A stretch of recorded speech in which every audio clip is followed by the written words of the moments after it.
Hello everyone, welcome to the class. So in this particular class we are going to discuss about the previous year question. So इस particular class में जो हम question paper cover करने वाले हैं, ठीक है, that is 2022 में जो FSSAI ने जो है पेपर कंडक्ट कराया था for central food safety officer के लिए, ठीक है.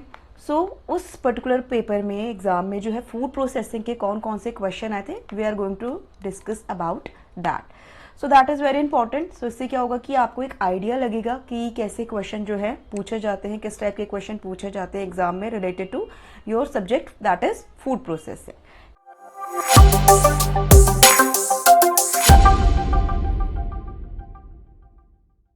ठीक है. So first question of today's class is system which identifies, evaluate and control hazard that are significant for food safety is option number A is hazard analysis critical control point, second option is food defense, third is food protection and last option is personal security. So correct answer of this question is option number A, that is hazard analysis critical control point, जिसको short में हम क्या बोलते हैं HACCP.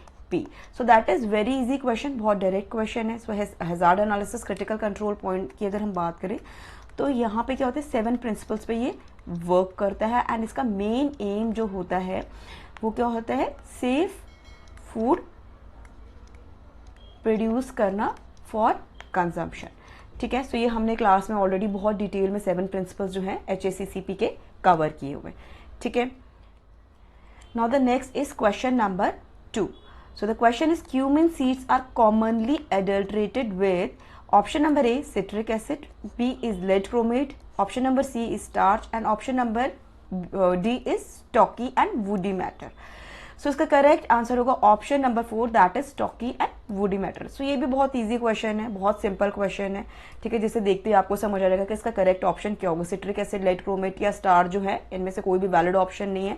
सो इसका valid answer क्या होगा कि वुडी मैटर या स्टॉकी मैटर जो है उनको ऐड करना as a adulterant in cumin seeds. ठीक है. So that is also very easy question. Now the next is question number 3. So the question is what does TACCP stands for? So option number first is threat assessment and critical control point. B is temperature assessment and critical control point. C is time assessment and critical control point. And option number D is technology assessment and critical control point. So इसका correct answer होगा option number first that is threat assessment and critical control point. So TACCP की अगर हम बात करें so it is a type of management approach. ठीक है. जो बेसिकली यूज़ की जाती है फूड इंडस्ट्री में. ठीक है. सो इसका मेन मोटिव या मेन एम ही यही रहता है कि किसी भी हैजार्ड को जो है प्रिवेंट किया जा सके कि वो फूड में एंटर ना हो पाए. ठीक है. मतलब जो भी एज अ थ्रेट जो है, जो बेसिकली थ्रेट असेसमेंट का मतलब ये है कि हैजार्ड को जो है आप आइडेंटिफाई कर पाए सो दैट आप फूड में जो है उसको एंटर करने से प्रिवेंट कर पाए. ठीक है. Now the next is question number 4. So the question is critical control point help to control. First option is quality assurance, B is hazard risk, C is novel product development and option number D that is quality checklist. So that is also very direct question. अगर आपको HACCP की principal 7 principles जो हैं अगर आपको वो proper पता है तो ये तो बहुत ही ईजी क्वेश्चन हुआ कि CCP क्या होता है, क्योंकि उसमें जो है प्रिंसिपल्स में CCP भी जो है डिस्कस करते हैं. So CCP means what, critical control point. Critical control point as the name suggest, क्या मतलब होगा इसका कि वो पर्टिकुलर पॉइंट जहाँ पे हैजार्ड के जो है आने के सबसे ज़्यादा जो है चांसेस होते हैं. ठीक है. So these points are called as CCP. So यहाँ पे कंट्रोल इज़ वेरी मस्ट. यहाँ पे आपको कंट्रोल जो है करना होता है. ठीक है. सो फर्स्ट जो है कंट्रोल किया जाता है. ठीक है. कि हैजार्ड को जो है आप फर्स्ट जो कंट्रोल होता है दैट इज कि हैजार्ड को आप टोटली प्रिवेंट कर पाएँ. ठीक है. इन केस अगर आप प्रिवेंट नहीं कर पाए, सेकेंड ऑप्शन इज कि आप उसको एलिमिनेट कर पाए. ठीक है. सेकेंड अगर आप एलिमिनेट भी नहीं कर पाए देन थर्ड ऑप्शन इज उसको आप रिड्यूस कर पाए परमिसिबल लिमिट पे, और वी कैन से एक्सेप्टेबल जो है लिमिट पे आप उसको रिड्यूस कर पाए. ठीक है. सो इन्हीं पॉइंट्स को जहाँ पे आप कंट्रोल जो है प्रोवाइड करते हैं सो दैट कोई भी हैजार्ड जो है फूड को हार्म ना कर पाए, इन्हीं पर्टिकुलर पॉइंट्स को बोला जाता है क्रिटिकल कंट्रोल पॉइंट, जहाँ पे हैजार्ड के आने के मैक्सिमम चांसेस होते हैं. ठीक है. Now the next is question number 5. So the question is, one example of non-perishable food is, option number first is eggs, option number second is gram flour, C is dried bean and option number fourth is semolina. ठीक है, so इसका answer क्या होगा? Option number third, that is dried beans. ठीक है, so first of all तो आपको पता होना चाहिए कि जैसे कि अगर हम फूड आइटम्स की बात करें तो यहाँ पे जो है डिवीजन कैसे किया जाता है. ठीक है, सो डिवीजन कैसे किया जाता है? On the basis of moisture content जो है फूड को बेसिकली 3 कैटेगरीज में डिवाइड किया जाता है. First one is called perishable, ठीक है, then semi perishable, right, and the last option is non perishable. ठीक है, सो शेल्फ लाइफ की बेसिस पे अगर हम बात करें तो जो पेरिशेबल फूड आइटम्स होते हैं लाइक फ्रेश फ्रूट्स, वेजिटेबल्स हो गए, ये किस कैटेगरी में आते हैं? पेरिशेबल, जिनकी शेल्फ लाइफ जो होती है वो कैसी होती है? शॉर्ट होती है. देन सेमी पेरिशेबल आ गए. सेमी पेरिशेबल में बात करते हैं प्रोसेस्ड फूड आइटम्स लाइक चीज, बिस्किट्स, ये सारे जो होते हैं ये किस कैटेगरी में आते हैं? सेमी पेरिशेबल, जिनकी शेल्फ लाइफ ना ज़्यादा लंबी होती है ना बहुत ज़्यादा शॉर्ट होती है. ठीक है, then non perishable. Non perishable में अगर हम बात करें तो मोस्टली जितने भी grain based food items, sorry जितने भी फ्लावर्स हो गए, ग्रेन बेस्ड जितने भी फूड होते हैं वो किस में आते हैं? नॉन पेरिशेबल फूड कैटेगरी में आते हैं. ठीक है, सो अब आपको यहाँ पे ये कंफ्यूजन में भी हो रही है कि ग्राम फ्लावर एंड सेमोलिना, ये भी तो दोनों देखा जाए तो इनकी भी मॉइस्चर एक्टिविटी काफ़ी कम है, इनमें भी मॉइस्चर काफ़ी कम होगा ना. इस टाइप के क्वेश्चन में आपको क्या चुनना होता है कि बेस्ट ऑप्शन कौन सा है, राइट. सो ग्राम फ्लावर हो गया या सेमोलिन हो गया, ऑब्वियस ही बात है कि अगर हम इनका कंपैरिजन करें बाकियों से, अगर हम इनका कंपैरिजन करें लाइक एग से अगर हम बात करें तो काफ़ी इनकी जो शेल्फ लाइफ होती है काफ़ी ज़्यादा होती है और वी कैन से इनका जो मॉइस्चर कंटेंट होता है एज कम्पेयर टू दी मतलब अदर फूड जो होता है इनका मॉइस्चर कंटेंट जो होता है काफ़ी कम होता है. बट यहाँ पे क्या एक ऑप्शन क्या है? Dried beans. ठीक है, सो ऑलरेडी एक वर्ड ऐसे मेंशन किया है ड्राइड बीन्स. तो ड्राइड बीन्स में क्या कि ऑलरेडी बीन्स को क्या किया हुआ? ड्राइंग की गई है उनकी. ठीक है, सो बीन्स की ऑलरेडी क्या है? वाटर एक्टिविटी को रिड्यूस कराया गया है with the help of sun drying. ठीक है, या आर्टिफिशियल ड्राइंग के थ्रू क्या किया है? ऑलरेडी बीन्स की जो है वाटर एक्टिविटी को रिड्यूस किया गया है. ठीक है, सो जो ड्राइड बीन्स होंगी ना, यहाँ पे करेक्ट आंसर क्या होगा? ड्राइड बीन्स, क्योंकि इनकी जो शेल्फ लाइफ होगी ना वो as compare to gram flour हो गया या सेमोलिना हो गया उससे ज़्यादा होगी शेल्फ लाइफ, एंड इनकी वाटर एक्टिविटी भी क्या होगी? काफ़ी कम होगी as compare to gram flour और सेमोलिना. सो जो बेस्ट ऑप्शन और वी कैन से जो करेक्ट आंसर होगा यहाँ पे that is dried beans. So dried beans like rajma हो गया, ठीक है, चने हो गए, ठीक है, ये सारे किसके एग्जाम्पल हुए? ड्राइड बीन्स के. ठीक है, now the next is question number 6.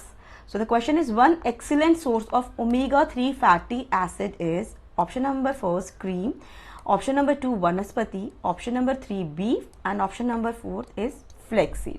सो इसका ये भी बहुत इजी क्वेश्चन है, डायरेक्ट क्वेश्चन है इनफैक्ट. ठीक है, सो इसका करेक्ट आंसर होगा that is option number 4 flax seeds. So flex seeds जिसको अभी सुपर फूड भी कंसीडर किया गया था. ठीक है, सो वाई? बिकॉज इसमें जो ओमेगा 3 फैटी एसिड का जो कंटेंट होता है वो काफ़ी हाई होता है. सो स्पेशली जितने भी वेजिटेरियन जो भी लोग होते हैं उनके लिए जो ये बहुत बेस्ट सोर्स होता है ओमेगा 3 फैटी एसिड्स का, क्योंकि नॉन वेजिटेरियन जो होते हैं उनको तो इजीली जो है ओमेगा 3 फैटी एसिड इजीली जो है फिशेज वगैरह के थ्रू जो है वो ले लेते हैं. बट जितने भी वेजिटेरियन होते हैं उनके लिए जो होती है best source for omega 3 fatty acids कौन सी होगी? Flax seeds. ठीक है, now the next is question number 7. So the question is, which foods have been recognized in India as suitable vehicles for food fortification? So simply यहाँ पे food fortification से के लिए कौन से फूड को जो है चूज किया गया है. ठीक है, इंडिया की बात की जा रही है. ठीक है, सो वो पूछा गया. So option number first is salt, wheat, rice, milk and oil.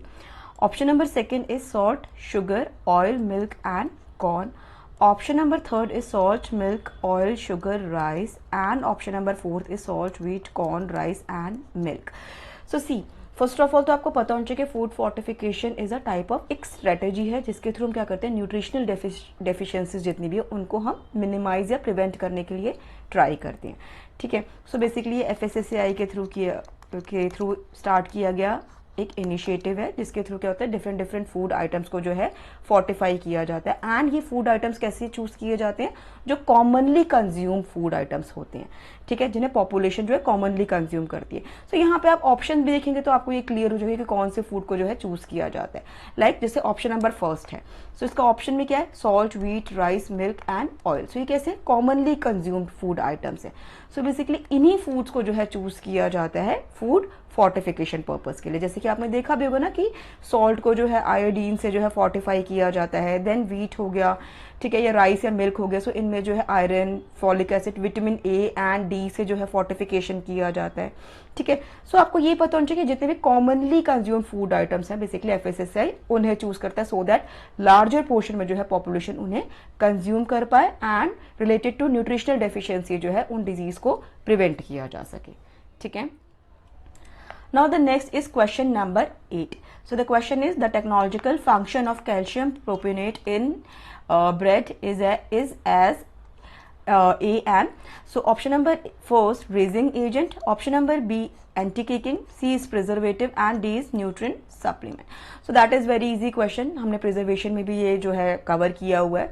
So किसके लिए use किया जाता है, as a preservative जो है use किया जाता है कैल्शियम प्रोपेनेट। ब्रेड में बेसिकली जो है मोस्टली जो स्पॉइलेज आती है that is because of the mould, ठीक है।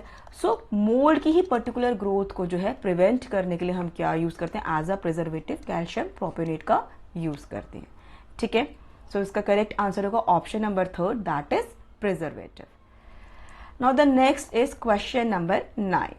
So the question is the alcohol content of wine during fermentation and the ripeness of fruits before harvesting is assessed by using a option number 4 is refractometer, option number 2 is volumeter, option number 3 is penetrometer and option number 4 is compressmeter. So ये भी बहुत easy and बहुत ही direct question है। इसका correct answer होगा option number 4 that is refractometer।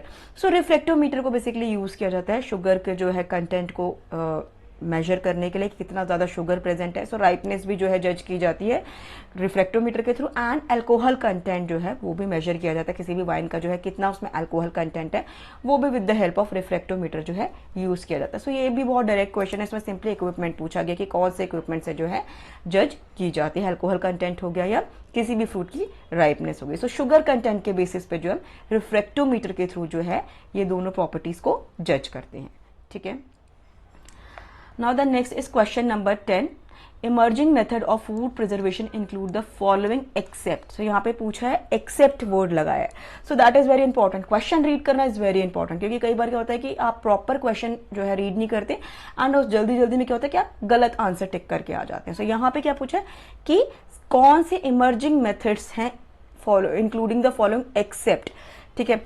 So option number first pulse electric field, option number second is irradiation, option number third is high pressure processing and option number fourth is ultrasonic food processing. So that is also very easy. जब हमने preservation की class की थी तो हमने जितने भी emerging methods है, ठीक है, न्यू मेथड्स है, नोवल मेथड्स है, वो सारे हमने डिस्कस किए थे। सो कौन कौन से मेथड्स है जो न्यू मेथड्स है, पल्स इलेक्ट्रिक फील्ड जिसमें पल्स के थ्रू जो है, ठीक है, माइक्रो सेकंड्स के लिए पल्स शॉक के थ्रू जो है, ठीक है, पल्सेस की फॉर्म में जो है, पल्स मतलब बहुत कम सेकेंड्स के लिए, ठीक है, इलेक्ट्रिक शॉक दिया जाता है, ठीक है, जिसके थ्रू क्या होता है फूड में प्रिजर्वेशन की जाती है। हाई प्रेशर प्रोसेसिंग में क्या होता है कि हाई प्रेशर का यूज करते हैं जो फूड की न्यूट्रिशनल क्वालिटी को मेंटेन रखता है। अल्ट्रासोनिक में क्या होता है साउंड वेव्स का आप यूज करते हैं।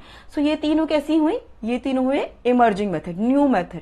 सो इसमें कौन सा मेथड जो न्यू नहीं है, that is irradiation. So irradiation is not a emerging method of food preservation. So इसका करेक्ट आंसर होगा option number second, that is irradiation method, जहां पे हम रेडिएशन के थ्रू जो है प्रिजर्वेशन जो है परफॉर्म करते हैं, ठीक है। सो इसका करेक्ट आंसर होगा option number B, that is irradiation. Now the next is question number 11. So this is the last question of today's class. So the question is to preserve the green color while cooking green leafy vegetable. It is advisable to cook them. Option number first by boiling them in adequate water and discarding the water. Option number second in an alkaline medium. Option number third in a covered pan and option number fourth uncovered for a few minutes to allow volatile acids to escape. So इसका जो correct answer होगा that is option number first, by boiling in a adequate water and discarding the water. Now this question is we can say कि थोड़ा concept based question है, ठीक है, it is a concept based question, ठीक है। सो जब हमने preservation discuss किया था या जब हमने कैनिंग प्रोसेस डिस्कस की थी तो हमने एक टर्म डिस्कस किया था दैट इज ब्लांचिंग, हमने डिस्कस किया था। सो ब्लांचिंग का मीनिंग क्या होता है, ब्लांचिंग बेसिकली क्यों की जाती है? सो जितनी भी ग्रीन लीफी वेजिटेबल्स, स्पेशली जो ग्रीन लीफी वेजिटेबल्स हैं, जितनी भी ग्रीन वेजिटेबल्स हैं, उनके लिए जो है कौन सा मेथड यूज करते हैं? ब्लांचिंग मेथड का यूज करते हैं। सो ब्लांचिंग के बहुत सारे बेनिफिट्स हैं। फर्स्ट बेनिफिट तो क्या होता है, फर्स्ट एडवांटेज तो क्या होता है कि ग्रीन कलर को रिटेन कलर में, जो वेजिटेबल का जो ग्रीन कलर होता है उसको रिटेन करने में ये हेल्प करता है मेथड, ठीक है। ग्रीन कलर को रिटेन करने में कैसे हेल्प करता है? बिकॉज जो एंजाइम होता है रिस्पॉन्सिबल होता है कलर मतलब जो वेजिटेबल है उनमें डिसकलरेशन के लिए जो रिस्पॉन्सिबल होता है that is polyphenol oxidase. So blanching के थ्रू क्या होता है, ये एंजाइम जो होता है वो इनएक्टिव होता है, इनएक्टिव हो जाता है। सो इसकी वजह से क्या होता है, जो वेजिटेबल का जो ग्रीन कलर रहता है वो रिटेन रहता है। सेकेंड क्या होता है कि टेक्सचर जो होता है वो थोड़ा सॉफ्ट हो जाता है, वेजिटेबल्स का टेक्सचर सॉफ्ट हो जाता है। सो पैकेजिंग के लिए या कैनिंग के लिए जो होता है वो थोड़ा इजी हो जाता है, इजीली जो है वो कैंड हो जाती है वेजिटेबल्स। सो ये तो रिलेटेड टू कैनिंग हो गया, बट यहाँ पे क्या पर्टिकुलरली क्या बोला, ग्रीन लीफी वेजिटेबल्स के कलर को रिटेन करने के लिए। सो कलर को रिटेन करने के लिए प्रॉपर मतलब अगर हम पर्टिकुलरली बात करें तो ब्लांचिंग मेथड का ही यूज किया जाता है। Now what is blanching? So blanching में सिंपली क्या किया जाता है, जो भी फ्रूट या जो भी वेजिटेबल है जिनको आपको ब्लांच करना है उनको आप सिंपली जो है हॉट वाटर में, ठीक है, हॉट वाटर में कुछ मिनट्स के लिए जो है इमर्स कर देते हैं। एंड ये जो टाइम ड्यूरेशन होता है वेरी करता है depending upon the type of food, type of fruit या वेजिटेबल। सो उसके अकॉर्डिंग जो होता है टाइम जो होता है वो वेरी करता है। सो उसको आप इमर्स कर देते हैं फॉर सम मिनट्स, ठीक है, सो दैट जो है एंजाइम जो है वो इनएक्टिव हो जाए, ठीक है। एंड देन जो वाटर होता है उसको डिस्कार्ड कर दिया जाता है। वाई डिस्कार्ड क्यों कर रहे हैं वाटर? बिकॉज जितने भी वाटर सॉल्युबल जो न्यूट्रिएंट्स होते हैं अदरवाइज वो क्या करेंगे, लीच आउट होने लग जाएंगे वेजिटेबल से, इसीलिए जो होता है वाटर को डिस्कार्ड कर दिया जाता है। Now the next point is कि टेम्परेचर कितना होना चाहिए जो हॉट वाटर आप यूज करें। सो जो टेम्परेचर जो यूज किया जाता है वो होता है बिलो बॉइलिंग पॉइंट, ठीक है। सो ब्लांचिंग के लिए हमेशा जो टेम्परेचर होगा वाटर का वो क्या होगा, बॉइलिंग पॉइंट से बिलो यूज किया जाता है। लाइक 100 डिग्री सेल्सियस से जो है उससे बिलो पे जो है आप टेम्परेचर जो है यूज करते हैं फॉर ब्लांचिंग पर्पस। तो इसका करेक्ट आंसर होगा bye boiling in adequate water and discarding the water, that is blanching method, ठीक है। सो इसमें क्या रहता है, जो ग्रीन कलर रहता है वेजिटेबल का वो रिटेन रहता है, ठीक है। So that is all about today's class. So in today's class हमने जो है 11 क्वेश्चंस के अकॉर्डिंग जो है कवर किए, ठीक है। आपसे मैंने 11 क्वेश्चन जो है डिस्कस किए। सो अब आपको एक ब्रीफ आइडिया जरूर लग गया होगा कि फूड प्रोसेसिंग में जो है FSSAI के थ्रू जो है कैसे क्वेश्चन जो है पूछे जाते हैं, ठीक है। सो आई होप ये क्लास आपके लिए फ्रूटफुल रही हो, ठीक है। So that is all for today's class. Thank you so much everyone for this class.